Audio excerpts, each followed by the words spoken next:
Okay, good afternoon. We're going to get started with the afternoon program. I would let everyone in the balcony know that if you'd like to come down and take a seat down here, you are more than welcome. My name is Rob Saldine from the University of Montana's Mansfield Center and Political Science Department. My main task today is to introduce this guy, Dan Kemmis, but I've also been asked to say a few words about the Constitutional Convention Celebration Committee, which is the organization hosting this event and that I'm a member of. The committee was created to recognize and celebrate a milestone in our state's history, the 50th anniversary of the Montana Constitution, and to honor the 100 citizen delegates who created it. And the timing of this event is not a coincidence. We chose these dates. We chose these dates to coincide with the certification of the ratification vote on the Constitution by the people of Montana. Now, there have been a number of other events centered around the 50th anniversary, and there will be more to follow. But our committee has always viewed, from the beginning, this gathering here in Helena as the main event. And I'd like to just briefly acknowledge my fellow members on the committee. Our two co-chairs were both CON delegates, and they're both retired attorneys, Maynann Ellingson of Missoula and Jerry Lindorf of Helena. Other members are CON historian Evan Barrett of Butte, former Montana legislator and Indian education specialist Norma Bixby of Lame Deer, former Montana Senate President and Secretary of State Bob Brown of Whitefish, former Montana Attorney General Tim Fox of Helena, an attorney and former state senator Mike Halligan of Missoula, an attorney and former state legislator Joel Crowder of Sydney, the president of the League of Women Voters of Montana, Nancy Leifer of Missoula, and the executive director of Leadership Montana, Chantel Scheifer of Helena. It has been a great pleasure and an honor to serve with this distinguished group and to help put on this important commemoration and celebration of the 1972 Montana Constitution. Now, with those pleasantries out of the way, I do have to issue a dire warning to our panelists, both today and tomorrow. We do have, as you can see in the program book, we've got a packed agenda. We have a lot of important things that we need to cover, and this means that we need these sessions as much as possible to begin on time. And to that end, Maynann has deputized Joel Crowder and I, there's Joel, and tasked us with ensuring that panelists are up here in place, ready to go at the appointed time. So if you are a panelist and you see Joel or I giving you a stern look or a furrowed brow, that probably means it's time to get up here and take your place. Now, I do notice that at least for this first session, Joel and I have been at least partly successful. Dan is here, in place, ready to go. We might be a few minutes late, but so 1 for 2 here. It's an honor to introduce one of my favorite guys, Dan Kemmis. It's also probably worth noting that while Dan is not an official member of the committee, he has been involved in the planning of the 50th anniversary from the beginning, and he certainly would have been a member of the committee had he not decided to step aside to maintain some partisan and geographical balance, which is something that the committee has prioritized. But Dan, despite not being an official member, he has followed our work closely and has been a valuable, what I would say is an unofficial advisor to the committee. Dan, of course, is well known around here, so I'm not going to go on too long in this introduction. He was born in Fairview, raised on a farm near Ritchie, graduated from high school in Sydney, and while he did leave Montana to head back east for college at Harvard, he promptly moved back in 1972, and just 3 years later, he began his 9 years of service in the legislature, including stints as minority leader and Speaker of the House. He was later the mayor of Missoula in the 90s. But Dan is also, just as importantly, I think, a scholar and an intellectual. And among other things, he's written 4 books, and those include Community and the Politics of Place, which since its publication some 30 years ago has become what I think is a genuine classic. He's also the author of his latest book, Citizens Uniting to Rescue Our Democracy, which is a much needed and typically thoughtful look at the troubles plaguing American democracy and what can be done to heal it. So I don't think there is anyone better to provide some context-setting comments about our program. Please help me welcome Dan Kemmis.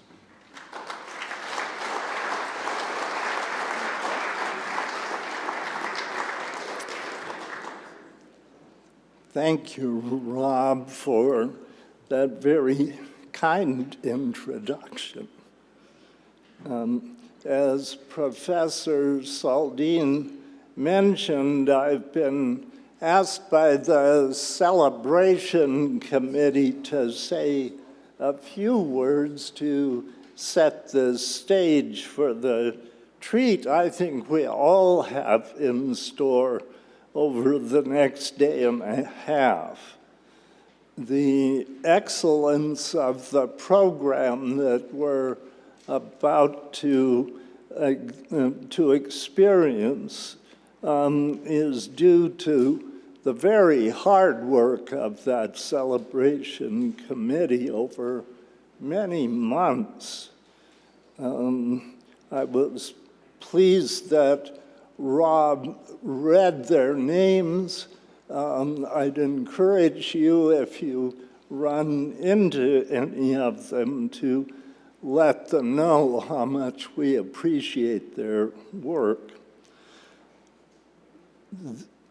Thanks to the committee and to those who have agreed to make presentations, I am confident that we're going to be looking as deeply into this Constitution as we could hope for, and much more deeply than I intend to offer here. My job is to give a little bit of an overview. I'm honored to have been asked to set the table for this feast and to do it in this beloved chamber. I'm so pleased to be back here once again in what I consider, with all due respect to the Senate, the most beautiful and inspiring public space in Montana. And it was a great privilege to serve here. And I have to think that part of the reason we've got such a good Constitution is because it was crafted in such an inspiring place. So it's deeply gratifying to me to have a chance to give one more little speech here in this space. I wish I could give it with a voice that was stronger and steadier than mine has become. For some time now, I've been afflicted with what's called a familial tremor, which is not a serious condition at all like Parkinson's, but it involves the trembling of my hands and my head and now my vocal cords in a way that can make it harder than it should be to follow me, but hopefully that won't be much of a barrier. But speaking of words, the words by which I want to suggest that we prepare ourselves for the speakers we're about to hear are the words of our preamble. You'll find them printed on the inside of the front cover of the program. And I'd encourage you to have that available as I make my few remarks about those words. You might notice, if you read it carefully, that these 55 words comprise a single sentence. Now, judging by the amount of gray hair that I see before me, I would guess that there are several people here who can remember sentences in grammar school, and in particular can remember diagramming sentences. Now, I'm pleased to see that there are also at least a few people here who probably have no idea what we would even mean by diagramming a sentence, since it has apparently gone badly out of fashion. But I'll come back to the issue of the succession of generations in a few minutes. But first, I want to invite us to at least make a start on diagramming this important sentence. So how do you diagram? Well, what I remember is you start with the subject and the predicate. And if you find the subject and the predicate, then you should be able to move everything else to the side, which you will do in diagramming, and what you're left with should itself be a sentence, and it should therefore make sense.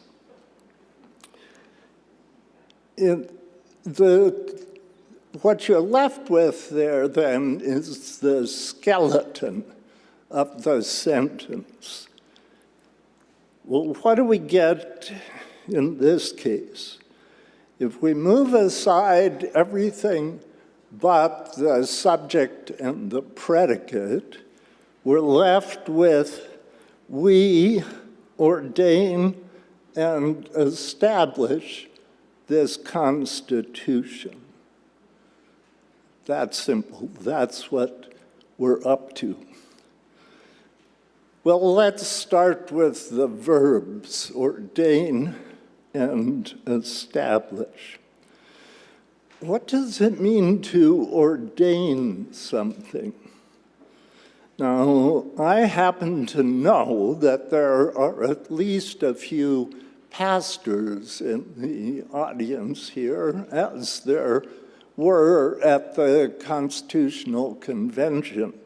And pastors all were once ordained. They were solemnly endowed with a certain kind of consequential authority. And so we similarly endowed the Constitution with as much authority as any single document can carry when we ordained it. And then, for good measure, we established it. Now, what does that mean? Well, think about the cornerstones of important buildings and how often the word established appears on cornerstones. Cornerstones, like corner posts on a fence line, anchor something that needs to be solid and secure, needs to be given as much permanence as anything human can have. So with solemn and sustaining purpose, we ordained and established this Constitution 50 years ago. Now, by comparison to the nickel-plated resonance of the verbs in this sentence, the subject seems pretty darn simple and straightforward. We ordain and establish. The first word of the preamble is just about as short and simple as a word can get. We. But I want to suggest that in some ways, this is the most difficult and the most challenging word, not only in the preamble, but in the entire document. And that the challenge it poses can usefully be our guide and our touchstone as we listen to the panels that we're about to hear. I would go so far as to say that no people can be truly self-governing unless they can pronounce the word we with genuine understanding and conviction. And I would also say that never in our history has it been more challenging than it is now to speak this word in this way. So to my mind, the greatest blessing of the preamble is the unforgettable way that it unfolds for us. Every time we read it, the meaning of that we. So let's venture just a little deeper into the preamble to see if it can give us a deeper sense of who we are as we listen to these panelists who will put flesh on those bones. We, the people of Montana. Well, of course, we would expect that. Who else? But even here, there are whispers of a deeper significance that I'd invite us not to skate over too blithely. It turns out that for most of the first people to inhabit this continent, including many Montana tribes, their name for their own tribe was simply the human beings. So the Cheyenne called their tribe Tsitsitsis, meaning simply human beings or the people. And just as we refer to ourselves as the people of Montana, the first people also knew themselves as people of this place. So let's just go now one step deeper into the preamble in search of the meaning of we. We, the people of God, grateful.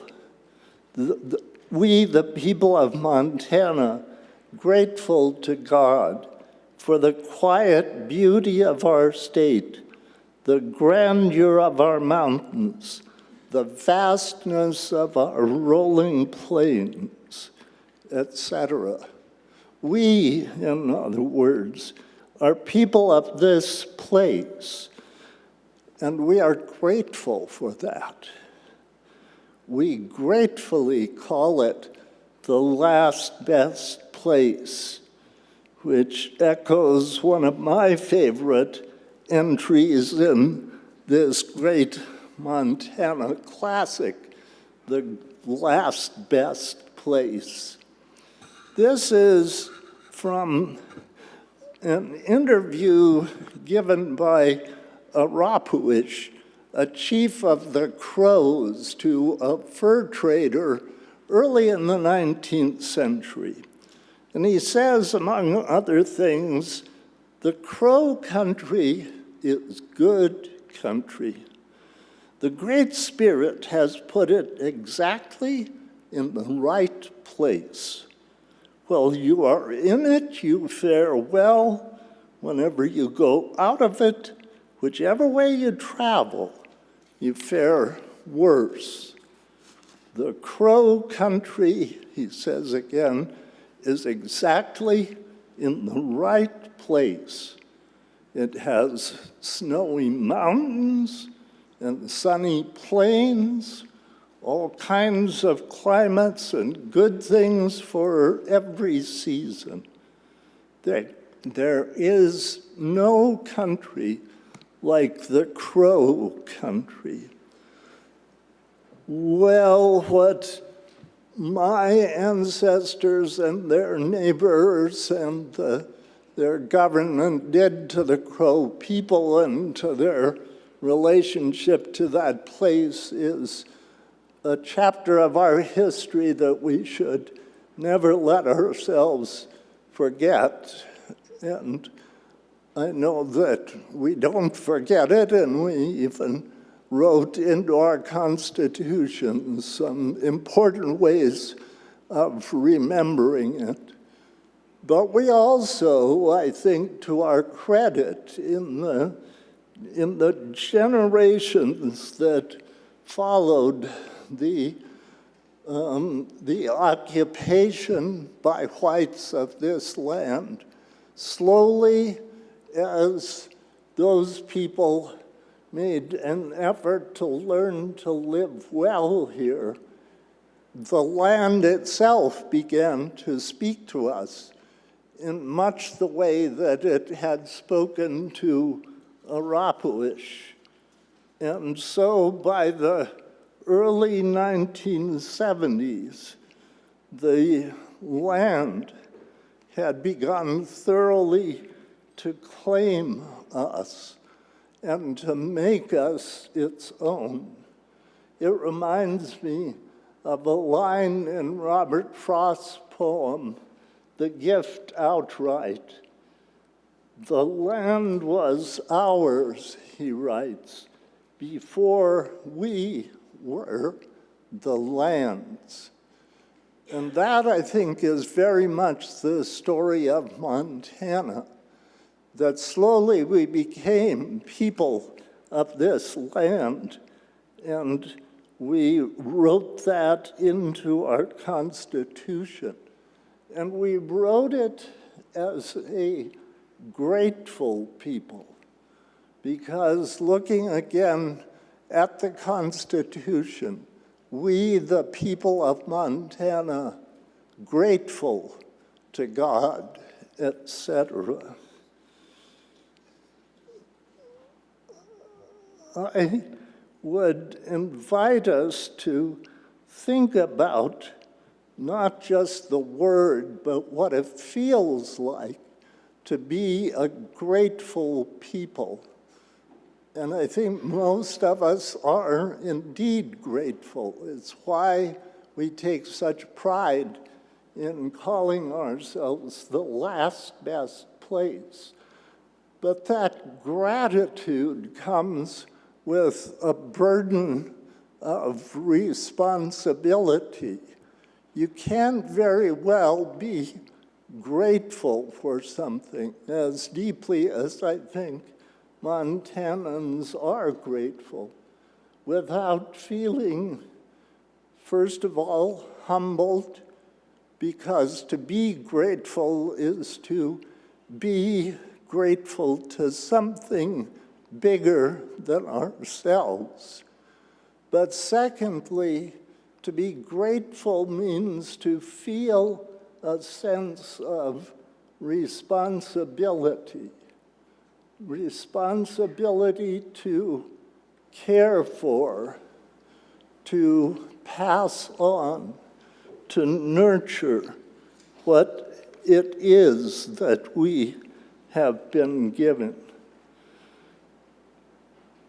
So I'd invite you to think of what many of us experience. So if we take a car trip outside of Montana, and then we drive back to Montana, and we come to the border, and we see the sign, "Welcome to Montana."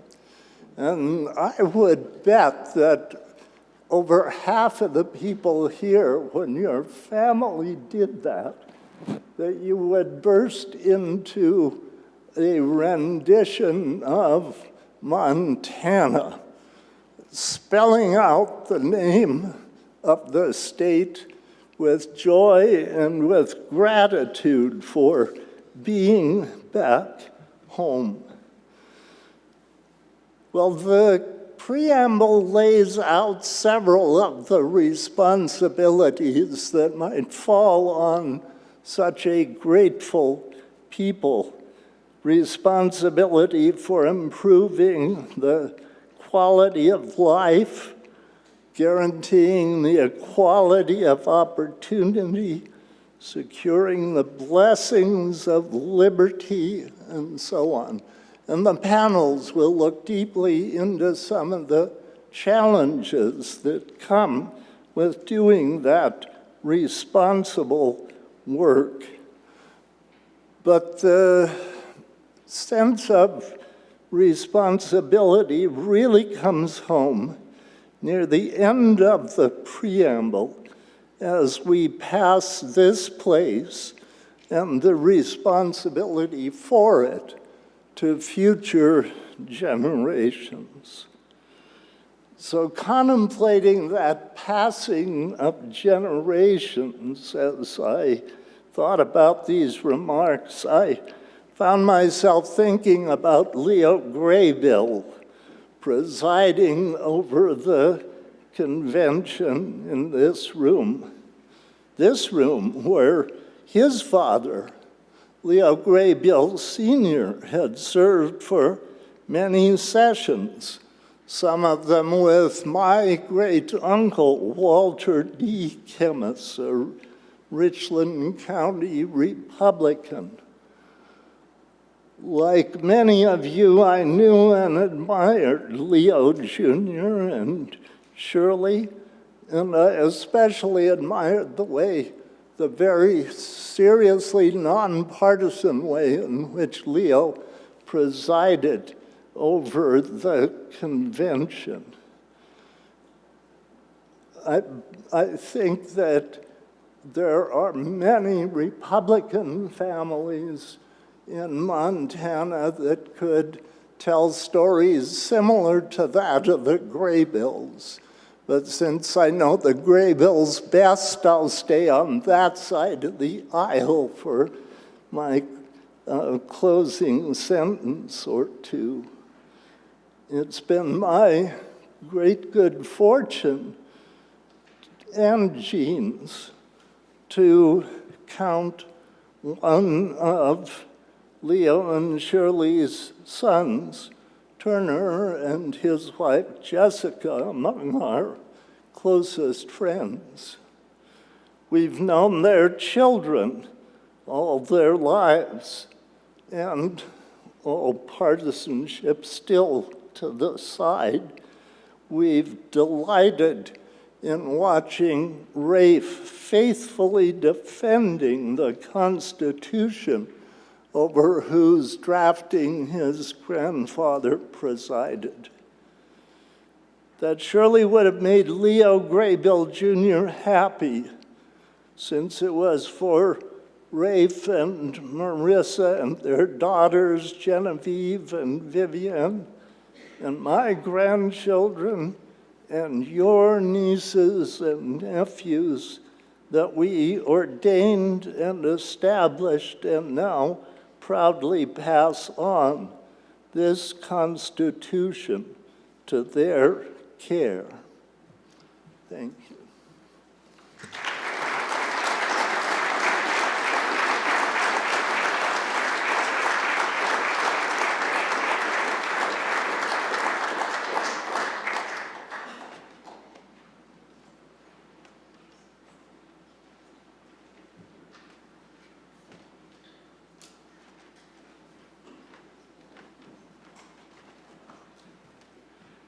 We'll get the next panel up here right away. Your cards are on the table there.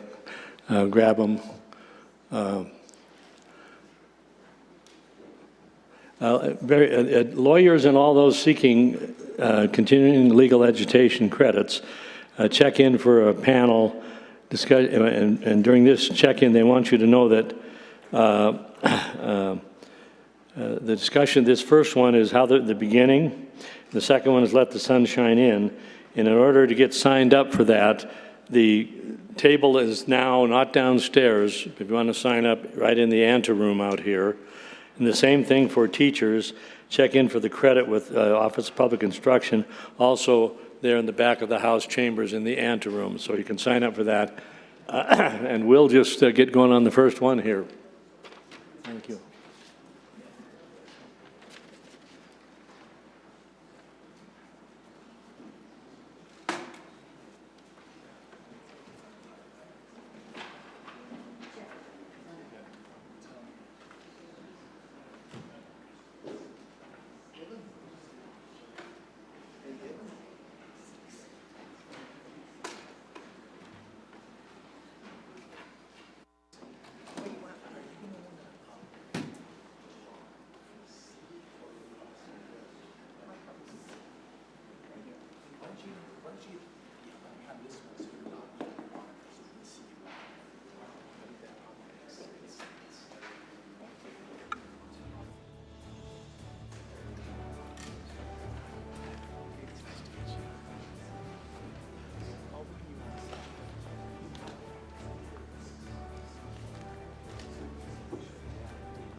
It will be difficult to follow the elegance of Dan Kemmis's remarks, but we'll give it a shot anyway. My name is Jeff Wiltse, and I'm the moderator for this panel. I will only speak briefly, but I do have a few things that I want to say before we get to our main speakers. I moved to Montana 20 years ago, and so I was 30 years after the writing and the passage of the Constitution that we're celebrating today. I moved to Montana to join the faculty, the history faculty at the University of Montana. Just a few years after I arrived, my colleague and my friend Harry Fritz, who I suspect many of you know or certainly know of, he retired. And someone in the history department had to teach the university's courses in Montana history.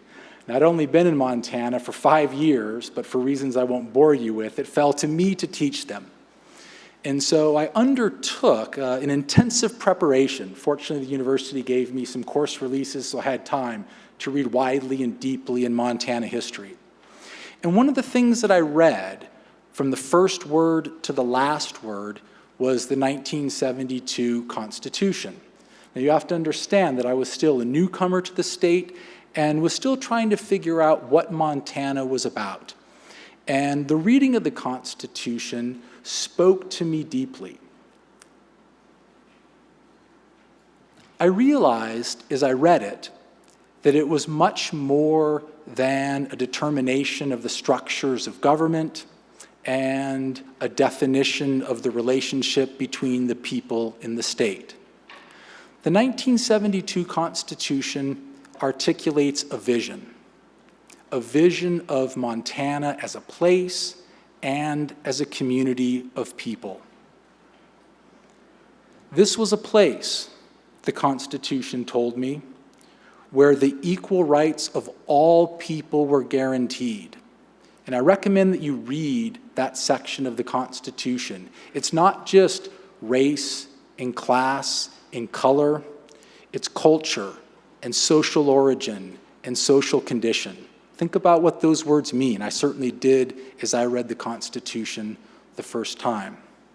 The Constitution also told me that this was a place in which people valued their cultural heritage and the beauty of their surroundings.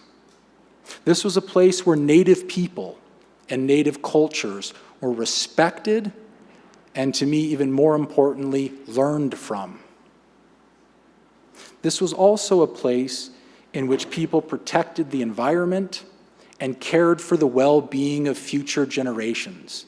In the classes that I teach at the university, intergenerational justice is one of the main themes that I try to convey, and it's so wonderfully articulated in the 1972 Constitution. When I finished reading the Constitution, this is 15 years ago, I said to myself, this is the place that I want to live and where I want to raise my children. That's the vision of Montana as a place and as a community of people that I saw articulated in that document. And so it is a tremendous privilege that I feel to be a participant in this event and to moderate this panel. Now, the four speakers that you'll hear from now offer insightful perspectives on how the 1972 Constitution came to be, paying particular attention to the historical context in which the Constitution was created. Now, we should have time at the end of their remarks for some questions. So pay attention, and if any questions come to mind, you should have an opportunity to pose them at the end. We'll see how we do on time, but be prepared for that. All right. Our first speaker is Bob Brown, who doesn't need an introduction, but I'll provide him with a brief one anyway. So Bob served in the legislature for decades. I couldn't help thinking about that as we heard about term limits. He also served as the state's Secretary of State. Now, Bob was not a member of the Constitutional Convention, but he was actively involved in state politics during the early 1970s, and thus is well positioned to provide us with both personal and scholarly remarks about how the Constitution came to be. So, Bob?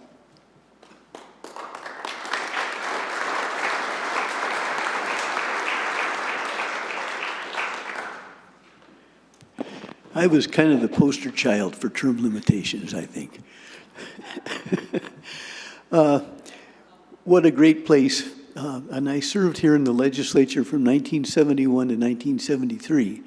And I did so with the lady in the back row here this afternoon, Dorothy Bradley.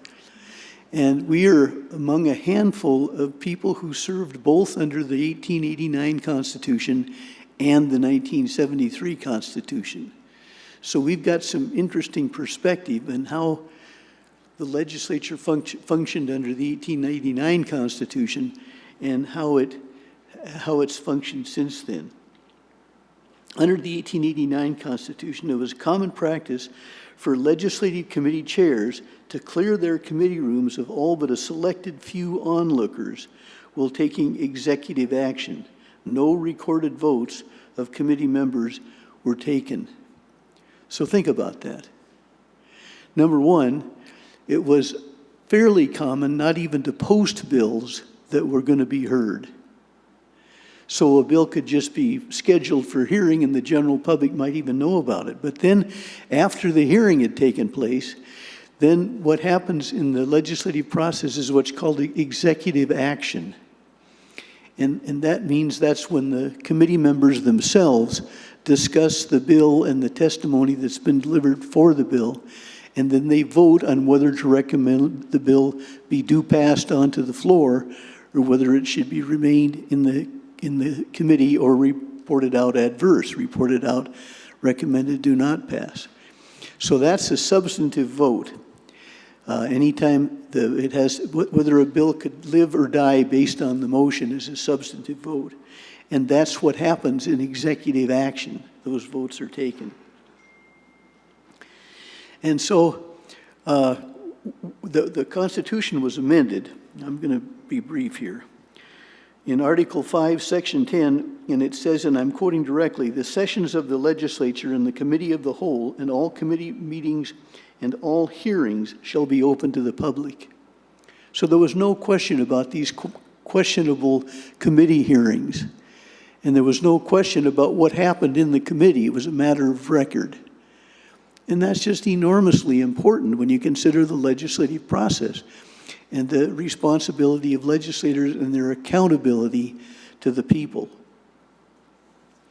Now, I'm going to tell you a story, and I hope I've got time to finish it. Some of you here have heard this story before. And it's a good one, and I think it illustrates another provision of the Constitution that's so extremely important in the Montana Constitution, now providing for a good legislative body. When I was in the House of Representatives, I sat right over there, and I think I sat, as near as I can tell, I was either at the Constitutional Convention at the seat occupied by Dave Holland or George Helliker. And I came in early one day. Well, I did frequently then, because I was going to read all the bills. And I didn't realize what a hopeless task that would be. You just have to keep abreast of the bills that are in your own committee. Other people keep abreast of the bills in their committee, and then when they all meet on the committee of the whole, which is just the committee that includes everybody, then everybody discusses them. But you don't need to read them when they're in somebody else's committee, because the chances are pretty good they'll never even get to the floor.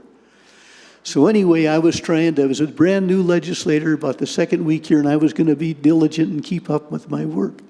And there was one other member on the floor, probably 6:30 or 7 o'clock in the morning. And he sat, as near as I can tell, where Jerome Cate or Bob Campbell sat, right in that neighborhood, 2 or 3 seats ahead of me. And so I was here, and he was here, and we were both working on our homework. And I scarcely knew him. And this interesting-looking figure, kind of a statuesque guy with silver hair and kind of a bronze complexion, and kind of a stately walk. He came through the back door there, and he went up and sat down directly next to Ed Smith. And you know how sometimes silence can be uncomfortable? Well, they sat next to each other for what seemed like a really inordinate amount of time. Maybe they sat next to each other for 15, 20 seconds, I don't know. Then this guy said to Representative Ed Smith, he said, "Ed, you going to amend that bill of Osbornson's on second reading today?" And Smith said, "Yeah, I think I am. I'm going to try anyway." And this guy was really threatening, vituperative. He said, "Well, I'm warning you." He said, "We'll wreck you politically in every other way if you do that. And on top of that, we'll kill the bill if you amend it." And I was shocked at what I just heard. And so Smith said, "Well, you're welcome to do what you think you have to do, but I think I'm going to make the amendment anyway." And they sat there for another 15, 20 minutes of stony silence, and then this guy got up and walked out. Wow, I couldn't believe my ears. So I went up to Smith's desk and I said, "Who was that?" And he said, "Well, he's the lead lobbyist for the Montana Power Company." And he said, I'm going to amend a bill today that would put some dividing lines between the areas that are served by the rural electric co-ops and by the investor-owned utility companies.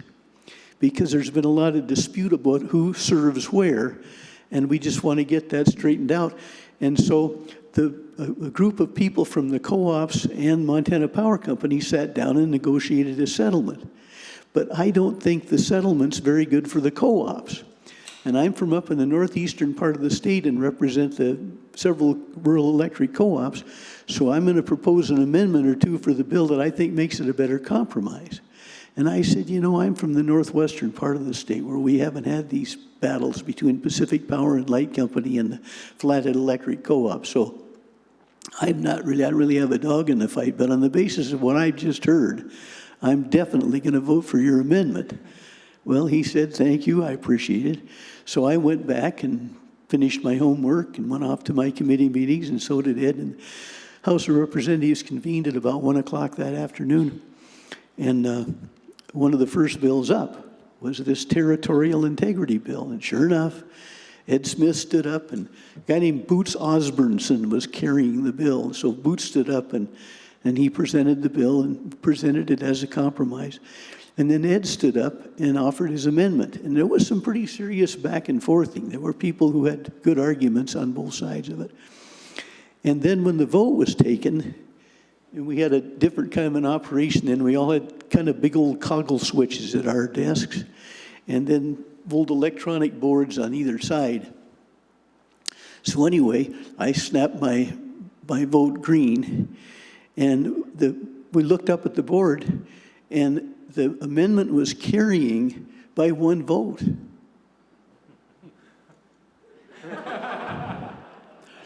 And so the guy that was in the chair did a slow count. I mean, he realized that shouldn't happen. I mean, that bill shouldn't have gotten to the floor if it didn't have the votes to pass. And so what you do is when you put the question, you say, has every member voted? Does any member want to change their vote? Not the clerk will record the vote. So he said, has every member voted? Does any member wish to change his vote? And they were hoping they could figure out, what was going on. How could that board be that way? Well, they figured it out. And the guy was just an elegant member of the legislature. And he was a corporate lawyer by the name of Jim Murphy, somebody I looked up to greatly. He sat at the end of my row, and when it was clear, when Jim could see my light was green, he got up and went down the chairs and went over and he said, Bobby, change your vote. And I said, I'm not going to change my vote, Jim. And he said, change your vote. And I said, I've got my reasons, and I'm not going to change my vote. So they closed the board. But before they closed, so all the lights are on, but before they closed the board, just a second before they closed the board, there was a big flash of a flash bulb right up in the back gallery. Big flash bulb illuminated the House chamber, and somebody had taken a picture of the voting board. Well, that's not supposed to be a recorded vote. But now, the board, everybody knew who voted how on that second reading vote.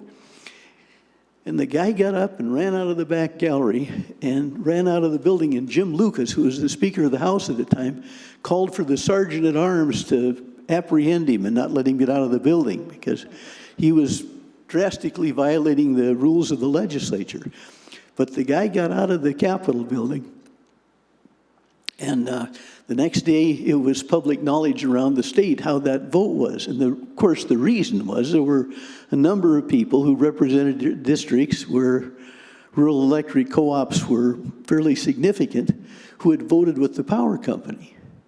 And there were a few people, perhaps, that had voted the other way. But they could be talking out of both sides of their mouth, and nobody would ever know as long as the vote was kept secret.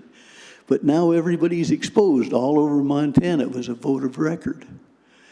And the guy who took the picture was a guy named Rod Hansen. And he was a lobbyist for the Montana Rural Electric Co-ops. And Rod, interestingly, was elected as a Con-Con delegate in 1972. And I want to read you what I think is his handiwork. He was a delegate, the guy that raced out of the gallery. And Article 5, Section 11, Subsection 2 says, every vote of each member of the legislature on each substantive question in the legislature, in any committee or in committee of the whole, shall be recorded and made public.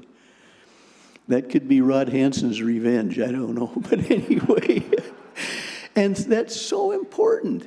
People, I think, sometimes may realize, or not realize, that some little, what would seem to be inconsequential 2 or 3 words in this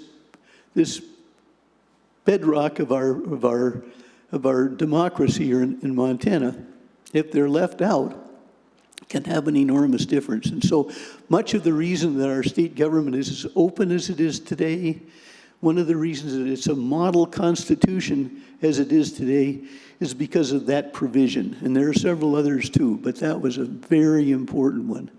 And I was there when that happened, and so was Representative Bradley. And I think we're a couple of the few people probably still living who experienced that important reason for the constitutional provision that we have today. Thank you.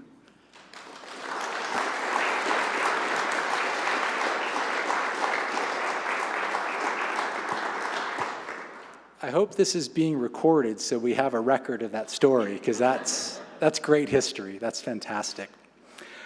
Our next speaker is Evan Barrett, who has done as much as anyone, I think, to record and preserve recent Montana history. That Evan is known, I don't know if this is an official title or unofficial title, but the historian of the Constitutional Convention. He says it's unofficial, but perhaps it should be official. But most notably to me, Evan is the producer and I think creator of In the Crucible of Change, which if you have not watched episodes from this video series In the Crucible of Change that Evan created and produced and served as the interviewer in, you really should.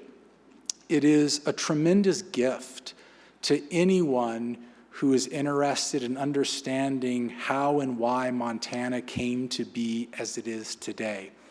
It examines the history of Montana from 1965 to 1980, which is obviously inclusive of the dates in which the 1972 Constitution was created. But it certainly goes far beyond that.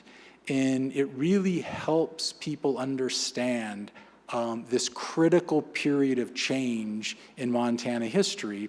And it does so by interviewing sort of influential history makers during that period in time. And so you're getting really, really revealing firsthand accounts, such as we just heard from Bob Brown. I don't think that story is in the series, but things that really offer unique insights into that period in Montana history.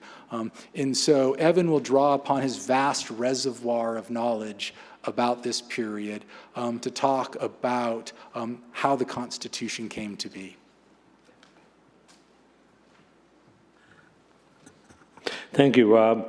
I love that story about the flash up there, because, I mean, what could be more telling than to send the gendarmes after somebody just because they recorded a vote? But the Constitution of 1972 was the fourth Constitution that we had. We first had a Constitution written in 1866. Thomas Francis Meagher, who was on a horse out in front of the Capitol, was a bit audacious, as you know, and he thought we'd barely been named a territory, and he was having a constitution sent to Washington, D.C. So they took it downstream to St. Louis, and someone got drunk and they lost it and never got to Washington, D.C. But 18 years later, in 1884, people felt like Montana was ready to become a state, and so there were 55 delegates in the 1866 Constitutional Convention. I need not, I will say it straightforwardly, obviously all men, okay? And in 1884, they called another convention, and at this time there were 45 delegates, again, all men. And that group put together one, and they sent it to Washington, D.C., and they weren't ready to make us a state yet. So they let it go away. And 5 years later, there was a group of states that were entered in the 1889 year, and we had another constitutional convention. Now, I will mention that in the 1884 Constitutional Convention, the chairman of the convention, all men, was W.A. Clark, the most nefarious of the Copper Kings, the one who bribed his way into the U.S. Senate. Okay, well, that one went for naught, but in 1889 they convened again. In 1889, there were 75 delegates, all men. And the chairman of the convention was W.A. Clark. And I can assure you that if you invest yourself in the 1889 Constitution, you will see it crafted in many ways that give favoritism to the powerful economic interests of Montana. Why not? And you really should at some time think about that 1889 Constitution, because in the 83 years between 1889 and 1972, during that 83 years, we lived under a Constitution that was written to protect the interests of the powerful in Montana. You've all heard the term copper collar. Well, you probably read it in a history book. What was it about? It was the control of economics, the control of the social, cultural, political control of Montana, and the economic control of Montana was in the hands of the powerful interests. You know, right after the turn of the century, there was a law, that said you couldn't tax proceeds of mining. It wasn't just a law, it was in the Constitution. You could not tax the proceeds of mining. Okay? So, but there was some interesting laws, and the Apex law was up. I won't go into the details, but there was a big fight over it, and the Anaconda Company, then amalgamated, was being created over there in Butte. Was fighting with Heinze, one of the other Copper Kings, who was having his way with the Apex laws, and they said, we don't like this, because where Clark had to bribe 100 and some legislators, Heinze only had to bribe 2 judges in Butte, because it was, and there was no change of venue laws, no change of judges law. And so the Anaconda Company, then the amalgamated, said, we don't like this. We need to have a law change. He told the governor, we need this law fixed. And the governor said no. And they said, well, if you say no, we're going to shut down our mines, which was 3/4 of the paychecks in Montana. And the governor called their bluff, but it wasn't a bluff. They shut down the mines, and the entire state shut down, and 3 weeks later they had to call a special session and do what the Anaconda Company wanted. Well, pardon me for saying Anaconda, but it was amalgamated. In this body right here, for all those years, many people, when it came time to voting, even though it was going to be on a board and then it was going to disappear, would be looking up and seeing if there, I was telling some people out here, why don't you go up and sit in up above in the gallery, and you can do this or this or this and pretend you're an Anaconda Company lobbyist. Because a lot of the legislators just looked completely toward that. You need to read this wonderful thing. It was read out loud to you by Marshall did, but take a look at what Ted Schwinden wrote, which is in most of the papers today, when he talks about what was happening on the 6th floor of the Placer Hotel, where they were having their drinks and I think the way he phrased it was, he came as among young legislators. He's on the 7th floor of the Plaster Hotel. The Anaconda Company had a birthday party nearly every evening where thirsty legislators could enjoy a drink, or more likely drinks, in a hospitable environment and build a first-class club sandwich while they, mostly male, chatted with their corporate hosts, mostly male.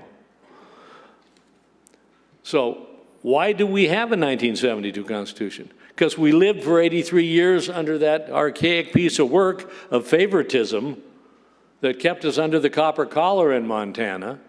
That's why we had an uprising, and Ted does such a wonderful job of articulating it and saying that when people went to World War II and they came back, they'd seen other cultures. They were no longer just the farm kids or whatever, and they'd not only seen other cultures, they'd they got a chance for a little thing through the GI Bill, and they got educated, and they started looking with different eyes at what was going on in Montana. And in 1959, the Anaconda Company, just prior to this period, sold the daily newspapers. They owned most of the daily newspapers in Montana. And it wasn't so much that they told lies, it's what they didn't tell you. There was no news they didn't like that got out, copper collar. And so Ted noted with the new reporters and the newspapers and looking at state government before the Constitutional Convention, people, a more enlightened Montana electorate, was able to look into the dark corners of state government of Montana, and they did not like what they saw, which led to the climate. What was it about that period of time? People were revolting from that collar. They wanted the copper collar off. And there were a lot of things that evidenced it in that new progressive period from 1965 to 1980, but nothing more epitomized it than the 1972 Constitution, which was written, and it changed the power of Montana. It changed the shape of Montana power in Montana from corporate dominance to citizen power. I want to read you two quick things and then I'll wrap up. But John Gunther, a famous writer of that era, used to write #1 bestsellers. He wrote a big one in 1947 called Inside USA. And in it he wrote, Anaconda, a company aptly named, has a constrictor-like grip on much that goes on, and Montana is the nearest thing to a colony of any American state. That's what we look like to the outside, and Montanans began to see that on the inside. And then just a few years later, in 1957, The Economist, seeing before the 1959 sale of the newspapers, The Economist said, Montana newspaper readers are, quote, worse informed about their own affairs than the inhabitants of almost any other state, close quote. So that was our identity to the outer world, and we began to realize it here inside our borders. So that was the climate that set up the Constitutional Convention. There's a lot of history that followed, mechanics that followed, and revision commissions and different kind of things, and elections, and electing the delegates that were sitting here. But the climate was, it was time to change Montana, take off the copper collar, and let the people have control of their own destiny. And that's really what the 1972 Constitution was about. Thank you.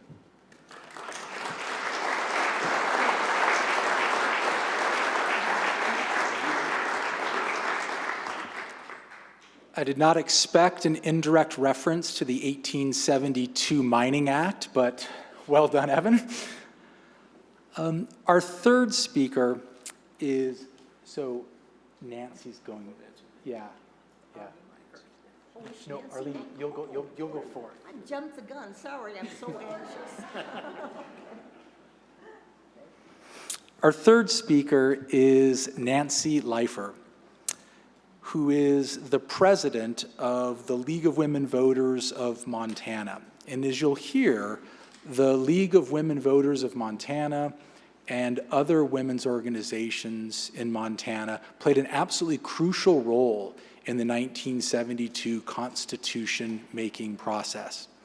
But in addition to being the president of the League of Women Voters, Nancy is also an important public intellectual in Montana. And if you read any of the local newspapers around the state, you've likely read one of her op-eds or one of her articles, or perhaps you've heard her give a public address. And in particular, she is, to my mind, a very important voice on the issue of voting rights. And I thank her for her advocacy on that. It's so important. Nancy, in her remarks today, will speak about the role of women and women's, or she'll talk about a lot of things, but one of the points of emphasis will be the role of women and women's organizations in the creating of the Constitution. Nancy?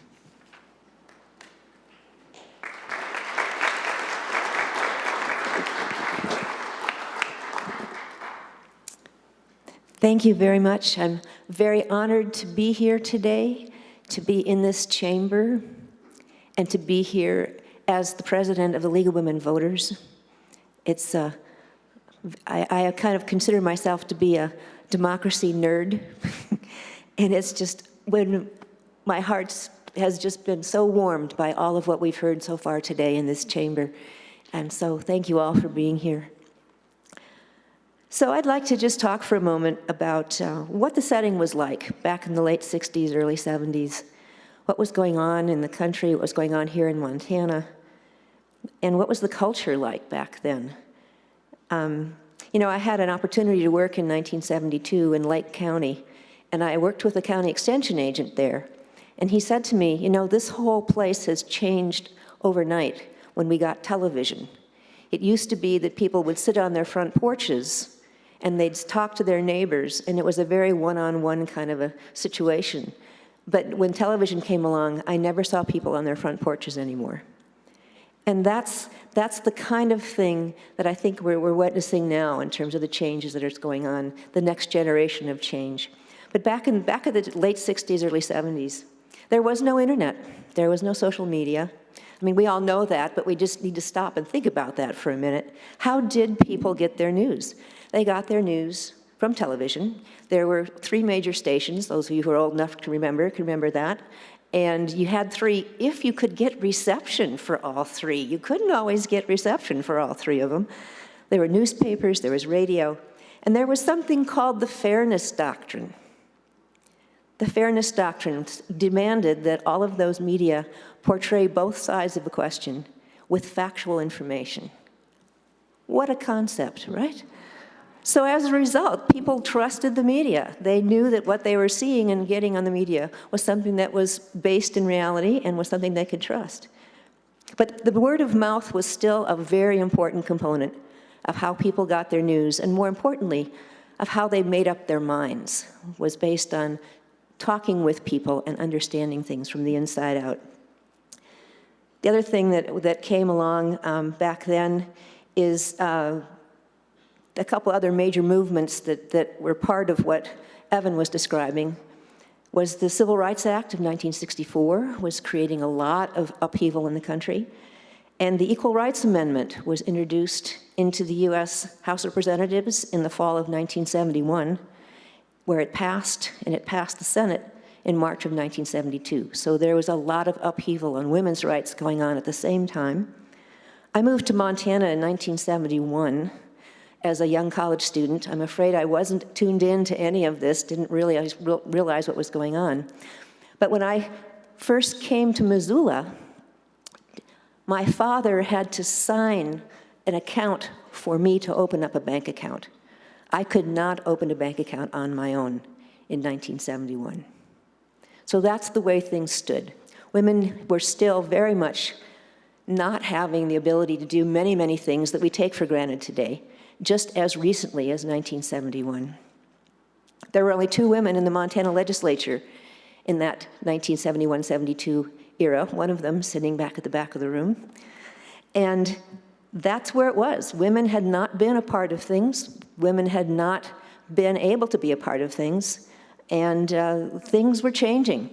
One little brief comment, my colleague up here, Bob Brown, told me the story about when women first started appearing at the legislature, which 2 League members did in 1967. They came over here, League of Women Voters members were here full-time, wanting to be citizen lobbyists in that environment that he so well described.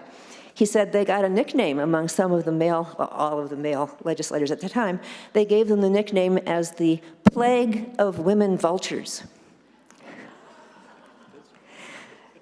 So there you have a sense of, how welcome we were to be participating in all of this at that time. So what happened? Well, we had a number of organizations, civic organizations, that gave women the opportunity to be able to learn and get skills and be practiced at how to be involved in what was going on in government. One of them was the League of Women Voters. The League of Women Voters, by the way, anyone who is over 16 at this point, male or female, can be a member of the League. At the time, it was only women of voting age who could be a member of the League, but you do not have to have a college degree. You do not have to know anything about anything. The whole point of the League is to help people learn about government, learn how to be a part of what's going on. And so the League was very active in Montana in those years. The American Association of University Women, which was obviously for people who did have degrees, women who did, they were very active in Montana and gave women another avenue to be able to get skills and learn about what was going on. And the Business and Professional Women was also a very strong organization in the state. Those 3 contributed a lot of opportunity for women to get skills in how to be part of what was happening. And so all of those organizations were there. There were women involved in all those organizations. And as I said, in 1967, these 2 League members came over and tried to be lobbyists in the legislature that Bob described, and went back to the League and said, this is terrible. We've got to do something about this. And so they started doing studies. That's what the League does. We don't ever just declare that we are going to be in favor or against anything. We study it first. We study it exhaustively. We're very slow at getting anywhere because we don't make snap decisions. So we did. We did studies in 1968, 1969. We concluded after our studies, we have discussions among ourselves. We come up with a consensus. The consensus of the League was, we need something to change in our Constitution. This is not working. AAUW went through a similar process. There was a motion, another big, huge trend that was happening in the country at this time was the environmental movement. And eastern Montana had been slated to be a site for major coal development. So the AAUW, headed up by Louise Cross, had done a study about what was going on with strip mining in eastern Montana.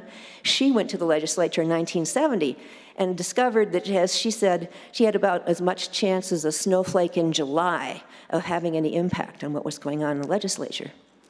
And so they said, too, we need to get something different going on with our Constitution. So all of these organizations and all of the women members of those organizations were lined up already behind this idea that something needed to change. So when the legislature met and decided, yes, maybe they would consider a bill to create a legislative referendum to ask the people of Montana, could we do this? The League and the AAUW were there to help convince them, yes, we should. The legislature did pass that, and there was a legislative referendum that was slated to be voted on in 1970. And so all these organizations and all the other people in the state who recognized we had a problem rallied the troops and went out and said to the general public, hey, we really need to pass this referendum. And it passed. By 2/3 of all the people in the state voted in favor of having a constitutional convention. And there was a lot of hard work that went into getting that to happen, including door-to-door, going to state fairs. We had 2 League members in eastern Montana who spent the whole summer of 1970 going to county fairs every weekend and having a booth and talking to 4-H leaders and farm people and whatever. And that kind of on-the-ground footwork was being done by all kinds of people all over the place, a lot of them these women in these women's organizations. So it passed by 2/3 vote. Then we had the problem of, okay, now we're going to have one. So what is a constitutional convention? What is a constitution? And so the League was approached and was requested to do a whole series of pamphlets to explain to people what this is all about. The first one was called We the People, and it was written by two League members out of Missoula, one of whom was Lucille Spear. And it created a foundation of understanding, that was available for multiple copies that went out to the public everywhere, and also a copy went to all of the delegates before they came here to write the Constitution. Well, you know, one of the most important things that we get is our first impression of something. And so the very first impression that the people of Montana and the delegates to this Constitution got of what is it they were supposed to be doing here was this excellent booklet written by the League of Women Voters, written by Lucille Spear and Marge Brown. We the People, what is this all about? So we helped make the foundation that was there for all the delegates and the state, people of the state to have moving forward to figure out what this was going to be. Well, the other thing that happened is that a lot of these women decided, hey, this is an opportunity. There may only be two women in the legislature right now, but that doesn't mean that we can't have more women be delegates. A number of women ran, and we ended up with 19 women being elected as delegates to this convention.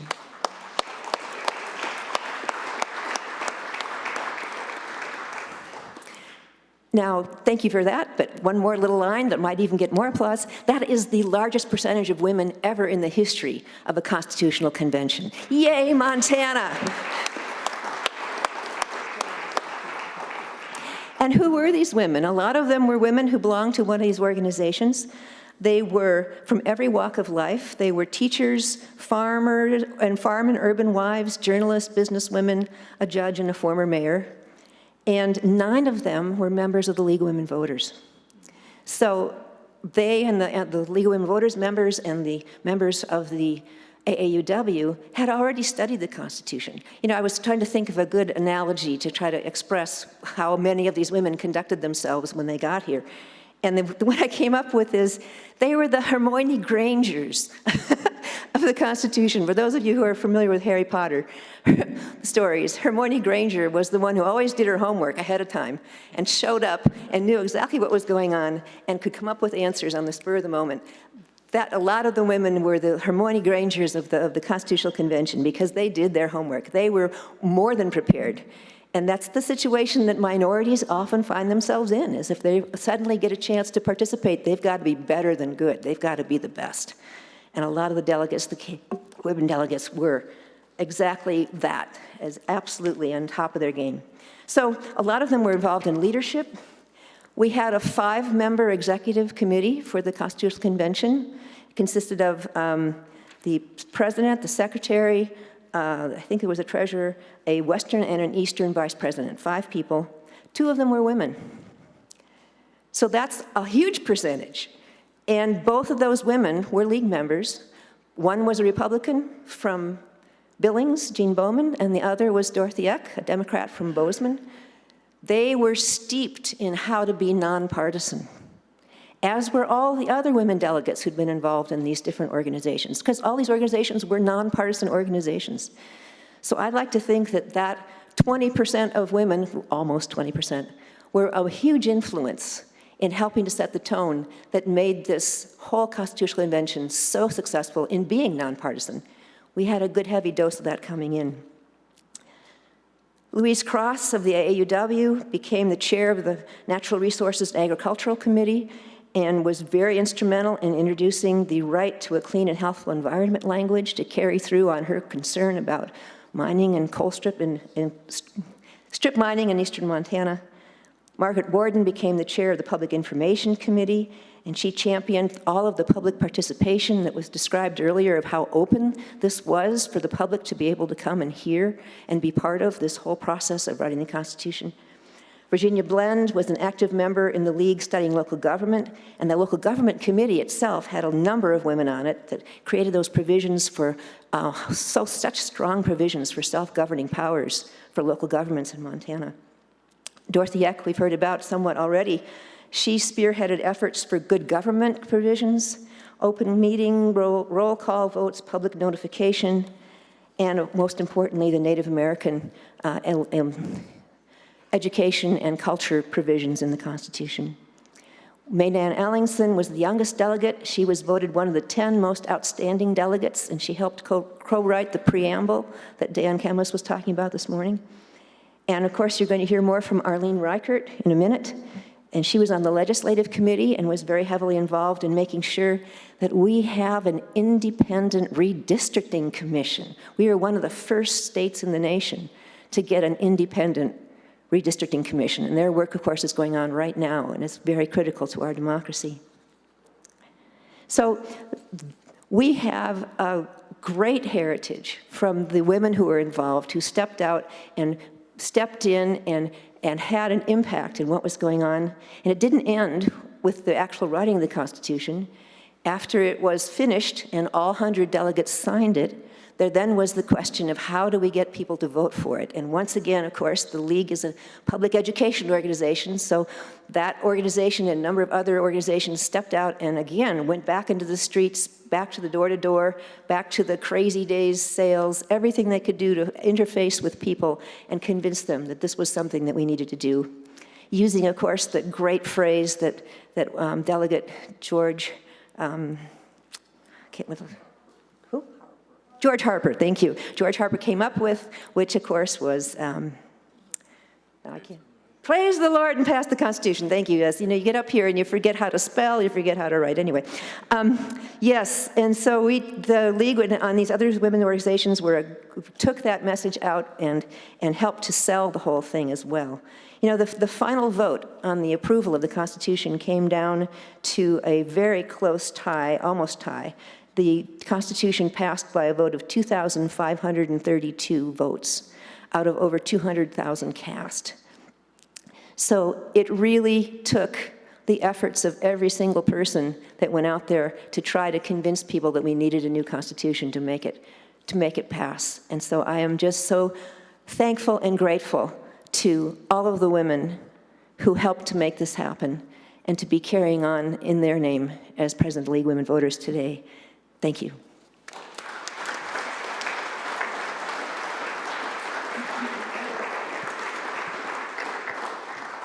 Thank you, Nancy. One of the challenges that I have teaching Montana history to 18, 19, and 20-year-olds, and this is probably a good thing at this point, is to enable them to understand that 19 women out of 100 delegates is something to be celebrated. They don't necessarily understand the social milieu of 1972. Our final speaker is Arlyne Reichert.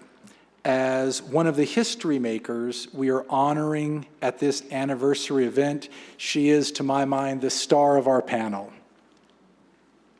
50 years ago, she spent 54 days working collaboratively with 99 other Montanans to put into words the vision they had for Montana as a place. We are truly fortunate to be able to hear her thoughts and firsthand perspective on that historic undertaking. Thank you. Thank you. Thank you very much. I'm glad I followed Nancy, and she had a chance to give the groundwork. You know, it's the League of Women Voters. I had been a League member many years before I was the Constitution Convention delegate. In fact, we used to go, I was on the state board, we'd come to Helena to see what was going on. But we had a heck of a time. We'd come and we'd be welcomed, and the committee would go into session initially, and we could listen for a while, and then the chairman of the committee would say, executive session, everybody out, that's including the newspaper people, everyone. And so executive session, well, we don't know how our legislators are voting. We really didn't know anything. And I think that really helped the League in promoting the idea that we need to open up our government. We need to get rid of the secrecy. And so the event really spurred me on. But I was interested in politics before that. And so fate intervened, and in 1970, I ran for the legislature, And I ran as after all, everything was at large then. There were no single-member districts. We're the ones who put single-member districts into the law. It was at large. And in Cascade County, 12 people were elected of those running. I came in 13th. And I'll tell you, losing really deflates your ego. I was really sad. But my middle son said to me, he still tells me, remember, Mother, I said, losing builds character. I said, the heck with the character. I wanted to be a legislator, but fortunately, I lost. And one of my best friends won, Dorothy Bradley. And you know, Dorothy was a great legislator, but just think of what a great constitutional delegate she could have been. And she was not eligible, but I was, because I was a loser. So that helped me.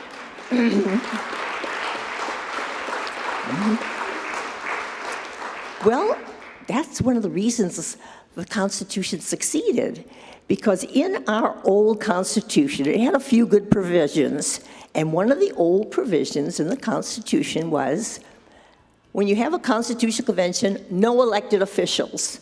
Oh, and boy, the legislators were furious. How are they going to write a Constitution without any elected officials? What do those people know?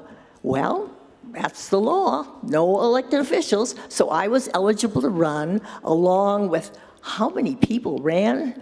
Hundreds and hundreds from all over the state. And so when I was elected to the Constitutional Convention, that was a joy of my life. And I wouldn't be here today if that hadn't happened, you know. The whole point is that 100 people from all walks of life came together to represent Montana. And as been mentioned before by our League State President and by others, 19 women. It was unheard of. And boy, were we a force. But I want to tell you, I think one of the main reasons that we were succeeded, number one, no elected officials. But I think even as important, when we got together for our orientation session, someone said, why do we have to do what the legislature does? Democrats on one side, Republicans on the other, confrontation. Why not just sit alphabetically? And we thought about it, and thanks to our wonderful President Leo Graybill, he was very fair. Not only did we sit alphabetically, not only did we forget about party politics, we didn't even know the party affiliation of our seatmates at the end. We were friends, and we discussed issues. But also, in his wisdom, Leo and the other leaders said, we're going to have a president of a chair of each committee, one party, and a vice chairman the other.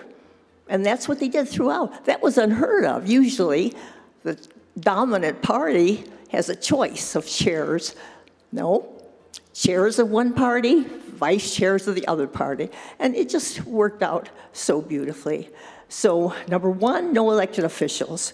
Number two, factor alphabetical seating. And I have to tell you, I have a comparison, because after serving in the Constitutional Convention, which was a joy, we wrote a Constitution, heck, in 54 days. We were given 60 days. They gave us money for 60 days. We gave money back to the state. You know, that was unheard of. The thing is, we got her done. And that, because of these factors, and alphabetical seating was one of them. And Leo Graybill's leadership, as I say, is another. And there were other reasons. One of the things we decided, you know, when we said no party labels, no more Republicans and Democrats in the press, we're all delegates. And that's how it was. Betty Babcock, who was just a wonderful delegate and such a sweet lady, a little bit naive, because she got up on the floor one day and she said, yeah, we got rid of political parties, but she didn't like the idea that with the 19 women delegates, when the other delegates addressed us, they'd always say, Madam Delegate, Madam Delegate. She didn't really like it. It was rather demeaning. And so what she said, though, was, Leo handled it beautifully. She says, I think it's great that we got rid of political party labels. But I also think we should get rid of sex on the floor. And no more Madam Delegates. And we got through it, and we were treated equally. I have to say, I never felt mistreated because I was a woman. In those days, that was kind of common. And so I think that's another factor. And the fact that we had all those women delegates, it gave a certain balance to looking at the political picture and the political structure. We didn't really think about it, but in retrospect, I really think that having 19 women helped give us balance. And another factor, we were dealing with constitutional issues every single day. We'd have people bring up something, and it would be relating to the law. You know, really picky little statutory things that they have to do in the legislature. And, you know, we said, we can't do that. We have to base this on practical reasons. We can't be dealing with all these little issues. And I think that was an important factor, too. We dealt with big issues. And I think what I did, though, subsequently, you may not be interested in this, but it was very meaningful to me. I thought, after the Constitutional Convention was over, that maybe I'd try to run for the legislature again. And I did that in 1979. There were wonderful people in that 79 legislature. In fact, my seatmate was Dan Kemmis. Remember Dan? There I was. But I hated it. I loved the Constitutional Convention. I hated being in the legislature. Democrats on one side, Republicans on the other, and they have their darn caucuses. Some of my best friends were on the Republican side, and you know, it seemed so ridiculous. And I thought, why can't we sit alphabetically and talk about issues? But I don't know, some people say it'll be rather difficult to do. But I did, I had to think too, another reason we had a benefit. We didn't have to think about campaigning for re-election. I really admire the legislators. They will sooner run, they serve, they have to start thinking about the next election and raising funds. We didn't have to think about any of that. All we thought about were the issues themselves. And I think that's why we wrote a decent Constitution, something for future generations. And, you know, I think I need a drink of water. I talk too much. Stay right here. Stay right here. Thank you. Or here's a fresh one. Oh, that's okay. Is it yours? Yeah, this is mine. So you forgive me while I indulge. Good. Old ladies get thirsty. Okay. So I enjoyed the whole session as a Constitutional Convention. There were some trying times, and none of us got everything we wanted in that document.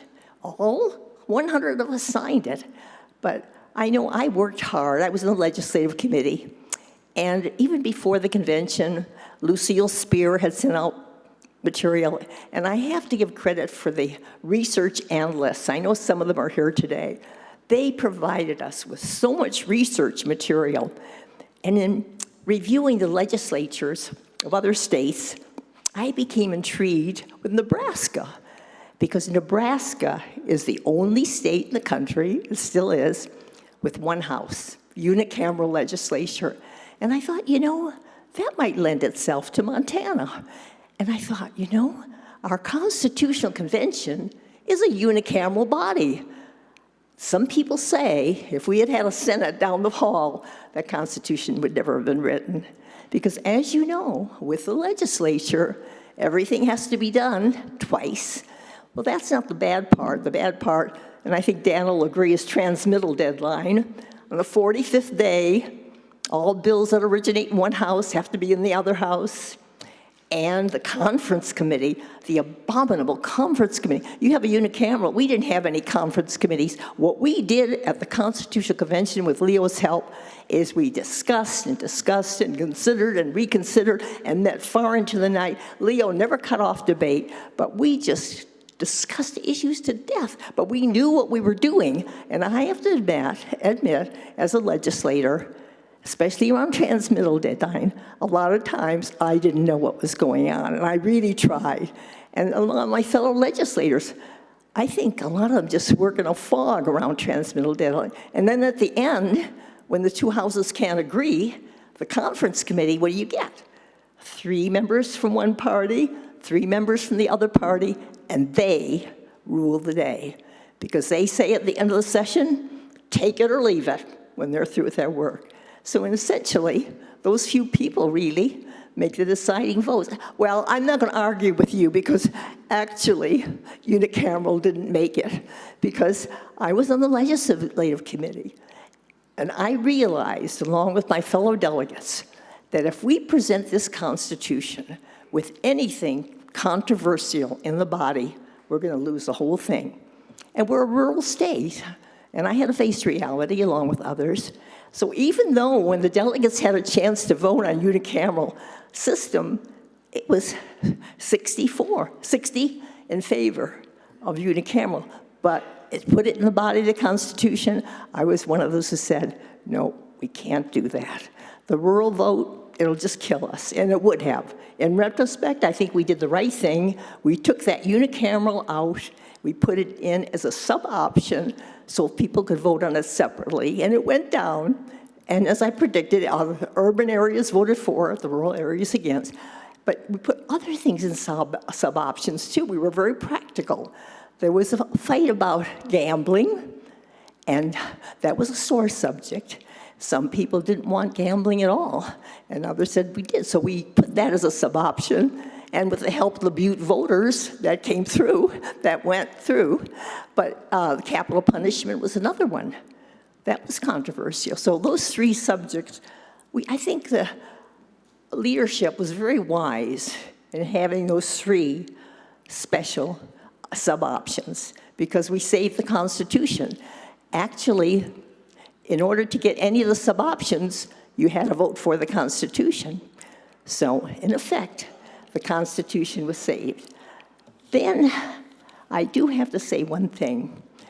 I really think that it's urgent in this day and age that we get good people to run for the legislature on both sides of the aisle. It's so important. Montanans have a common goal, the future of our state for this and future generations. And I just hope somehow that we can have a group elected to the next legislature, a group of people with consciences who will discuss issues. And Carla Gray was a Supreme Court justice for years. I don't know how many of you remember Carla Gray. She was really adamant. She said, you know, why doesn't the legislature sit alphabetically? And a lot of people say it's just not practical. They won't. And you know, the interesting thing is, they don't have to pass a law. They don't have to do anything. But at the beginning of the session, they have to get together, as we did at the Constitutional Convention, and say, how about sitting alphabetically?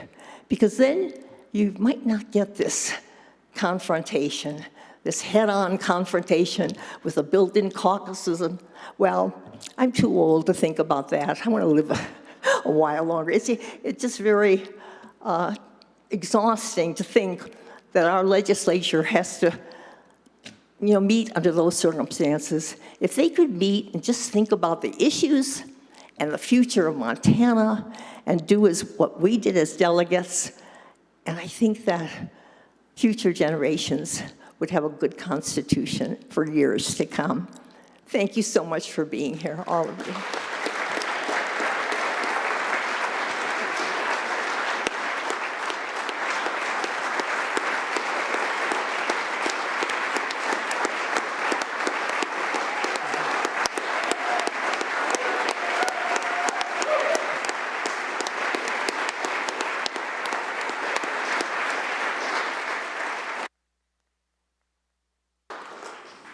That was absolutely marvelous. Thank you. So we have 15 minutes or so, and I don't know that we're particularly well set up to field questions, but I think we could probably make it work, especially if you're seated at one of the chairs. We may be able to navigate putting the microphone on. And if you're up in the gallery, if you have a loud voice, you can just shout it out. I think the acoustics in here are relatively good.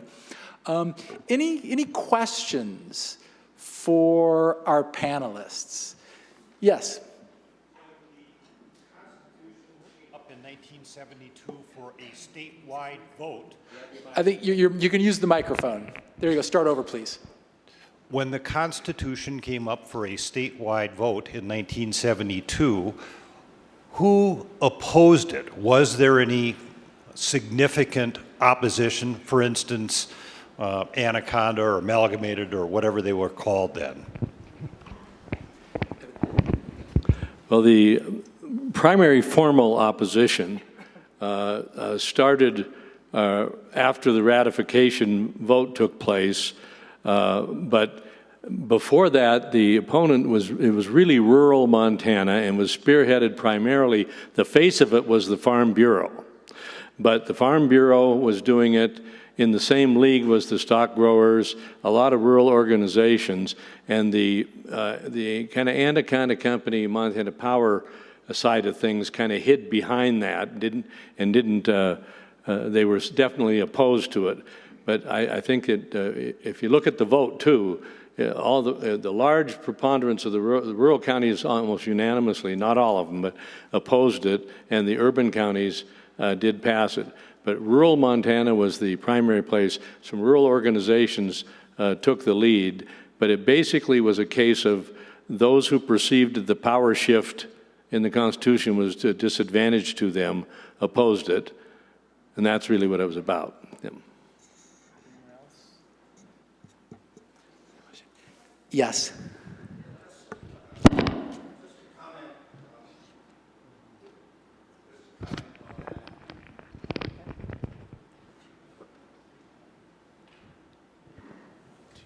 Okay. Yes, I was a member of the committee that was 10 of us delegates were charged with the task of publishing a constitution throughout the state after it had passed, and we had a grant that was available to us for $30,000, which doesn't seem like much now, but it was what we had to, publish some material so that the general public could know what was in the Constitution. And it was the lawsuits that were headed up by the Farm Bureau that claimed that we were a political organization and that it was politically motivated. And so they brought a suit against us, and we were not able to use those funds because the courts agreed that they were right. And the result of that was that it fell upon the 100 delegates then to go out and publish the Constitution if people were going to know about it. Here, and then Diane, we'll get to you next. Yeah, right here, please. Thank you. Who established the requirement or the restriction against elected officials running for the Constitutional Convention? That was in the old Constitution. In the 1889 Constitution said that a legislator could not hold another civil office during the term for which they were elected to the legislature. And it really ended up in a decision that said you couldn't hold two civil offices at the same time. The court said a Constitutional Convention delegate was a civil office, and if you were holding another one, you just couldn't run for the con-con. But it was in the old Constitution. And it is in the current Constitution, although I'm checking the language on it exactly how it reads, just in case. Diane? Well, I'm glad to hear this issue come up about what happened after the con-con left town, particularly your comments, because there isn't a session on that. But to go to the League of Women Voters, Dorothy Eck once told me that, after it was found that you couldn't use the money to do the campaigning, that it was primarily the women's groups that went out and did the door-to-door campaigning for the public to be able to ratify the Constitution. And that the perception was that the League was primarily liberals or Democrats. And so Dorothy told me that the credit she thought should go largely to Betty Babcock, because as she said, Tim Babcock was not in favor of the Constitution, had a bunch of his cronies up, and they were talking about how to defeat the Constitution. And Betty was doing her wifely duties, serving drinks and treats, and they were not paying an ounce of attention to her. She'd been a delegate, but didn't matter her opinion. But it so made her mad that she basically told him she was out of here and she was hitting the road with the League of Women Voters, and how critical that was, because she was a prominent Republican out there, particularly in rural Montana. The validation she gave to particularly Republican voters to vote for this thing, in Dorothy Eck's opinion, was critical to the passage of the Constitution, given that margin. And I think we need to acknowledge that.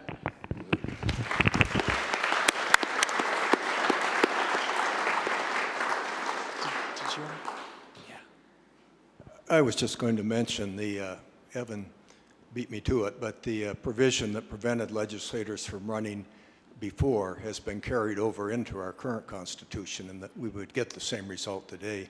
And I think that's a good provision. But what I wanted to mention was with regard to the lawsuit that said we couldn't spend the funds. I was one of the lawyers that represented didn't really represent the convention. Two of us, Marshall Murray and I, appeared pro se. But had we won that lawsuit, we may have well lost the election.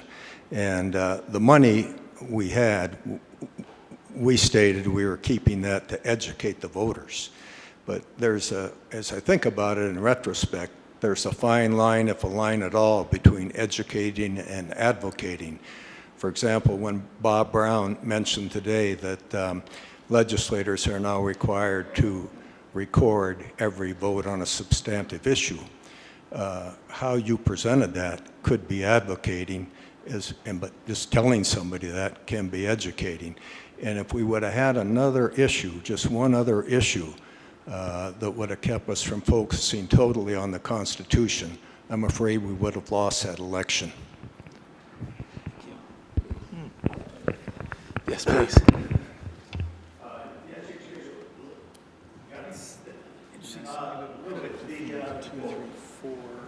Okay. It's that one. There you go. That should be good. Well, there we go. Just change gears just a little bit. What was the nomination process that each one of the delegates went through to get here? I mean, because out of the vast number of people in Montana, how did those people get selected? Do that. The legislature in 1971 appointed a Constitutional Convention Commission to manage the affairs of getting the Constitution in order. But in the statute where they did that, they set up a primary and a general and kind of a traditional structure.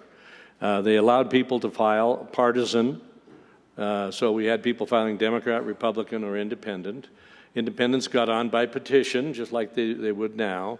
There's a primary election was set for September, and a general election was set for November. It was off years, so those were special elections. And about 525 people filed for the seat, the 100 seats. Think of that.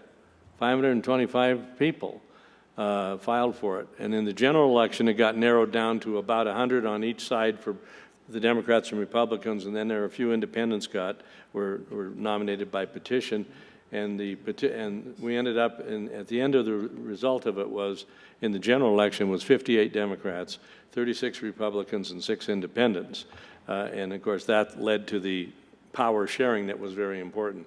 But the process was pretty much a traditional process. Yes, please. 27? Thank you. One of the things I heard attending the reunions is that when the elections were happening for the delegates, some of the powers that be who ended up later opposing the Constitution underestimated what the makeup of the delegates would be and sort of let it slip under their radar. Do any of you have any perspective on this?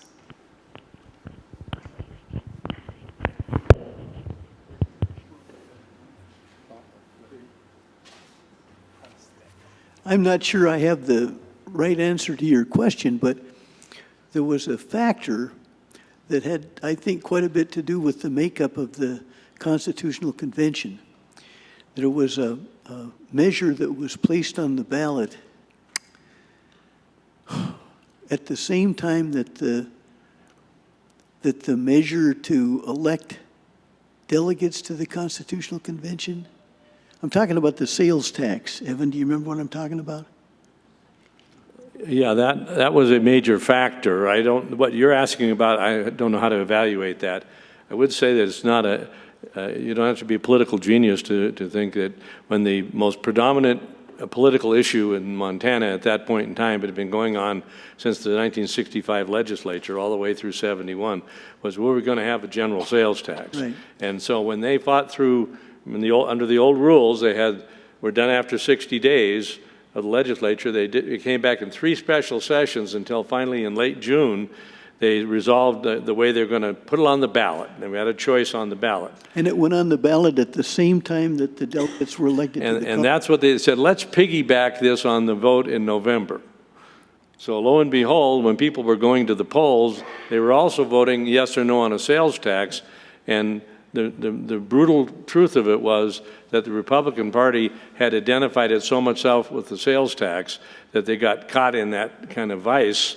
And there were 70% of the people voted against the sales tax, and that triggered over somewhat into that Democratic majority that occurred at the con. So I think it's reasonable to assume. Yeah, it's pretty reasonable to assume, I think, that there were a heavy representation of progressives by virtue of the Democrats' big majority that were elected to the con. And it was just one of those political accidents. But I think it was pretty significant. I think we have time for perhaps one more quick question. Okay, well then this will give us time to get the next panel started on time. Please join me in thanking the panelists for this session.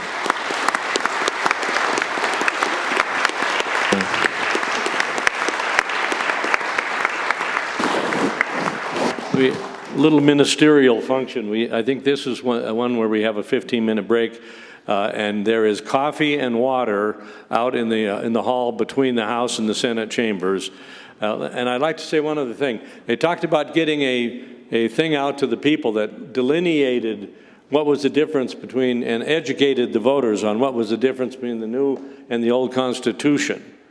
Okay? And one of the people that wrote the differences and the comparison of all of those sections of the Constitution and the distinction between them was Diana Dowling, who's sitting right there, and we need to thank her for that role.